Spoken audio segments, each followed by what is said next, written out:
Je vais vous parler dans ma chronique des vents de clash chez les rappeurs. Donc vous avez sans doute suivi la fameuse saga dont parlait Nico, la saga de l'été, le clash entre Booba et Caris.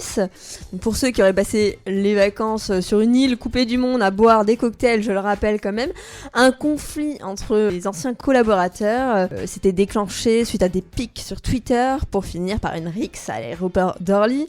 Booba, très vénère, n'aurait pas non plus apprécié un tweet de Karine Le Marchand, qui est la présentatrice de L'amour est dans le pré. Merci, il y en a qui suivent ça bien.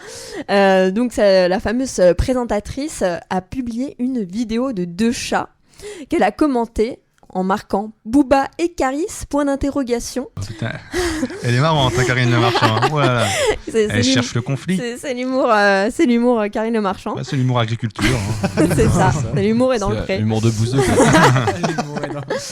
Et donc Booba a rétorqué, je cite, « Dis ça à ton ex, le cracker, qui a été arrêté plusieurs fois pour violence sur femmes et animaux. Pauvre cloche !» Oh là là là là.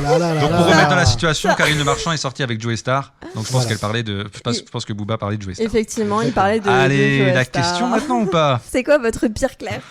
Clément. Moi, je me suis battu qu'une seule fois dans ma vie et j'ai gagné, mais c'était contre un épileptique quand j'étais en 4e. Non, sérieux. Alors, le lâche. Horrible. Magnifique. Alors, pour ma défense, je savais pas qu'il Quel était. courage. Pour ma défense, je savais pas qu'il était épileptique, mais je l'ai su un peu plus tard dans la journée. En fait. Ah bah, tu m'étonnes. Du coup, la victoire avait moins de saveur. Mais je me demandais pourquoi il se défendait pas. C'était bizarre.